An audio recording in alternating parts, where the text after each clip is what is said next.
Business leaders in the post-COVID era have a big role to play.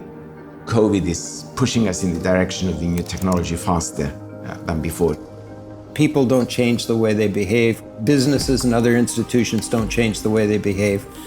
And in a crisis like this, they're forced to do new things. In effect, they conduct experiments that they wouldn't have conducted before. There will be a tendency away from urbanization. What we've learned about online working is that it doesn't have to be in the center of the city because it could be a digital hub. Instead of a supply chain where you would physically be in different places and produce and then put them all together, now we're going to have a kind of electronic chain, if you like. Humans are social animals, and that's not going to be replaced by just video. You have always had the need to see the person you're going to work with. I don't think that's going to be impossible in the future despite the pandemic. We are going to develop offices and interaction space in a way that makes it possible to do. There's a good chance that we'll have a new hybrid model in which we use remote interactions more than we did. One of the last things to return is going to be international air travel. It'll be a hybrid with less travel and more Zoom, I guess, as I would put it in its crudest form.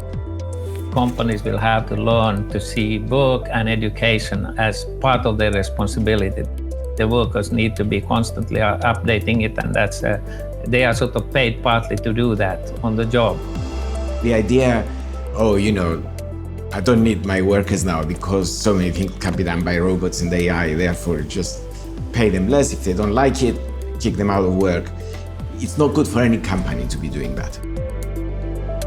The whole hierarchical structure of work that's going to have to become more flexible. People will work for many employers. People will become multi-skilled and probably also more entrepreneurial in the process.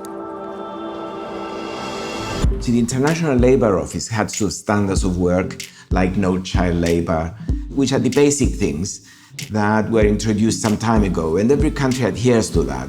There are other things that you need to observe, not just that you shouldn't send a 10-year-old down a coal mine.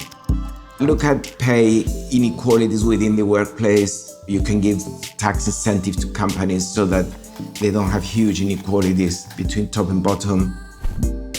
Things like sick leave, maternity, paternity leave, all these things will come under a new type of charter that will tell us what's good work. I think they're going to go to furlough systems, meaning you still are connected to the furlough, but the government takes care of your payment, or at least a share of the payment, as a sort of insurance method. Who knows when the next virus will appear somewhere, and therefore they need to be prepared. It's a little bit like a war situation that you don't want your army to be always on alert and ready to fight.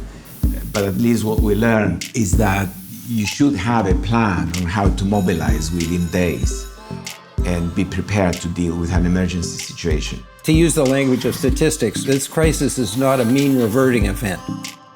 We're not going back to where we were, but it's not an event where everything changes and then it just stays in the kind of crisis state as well. It's somewhere in that middle.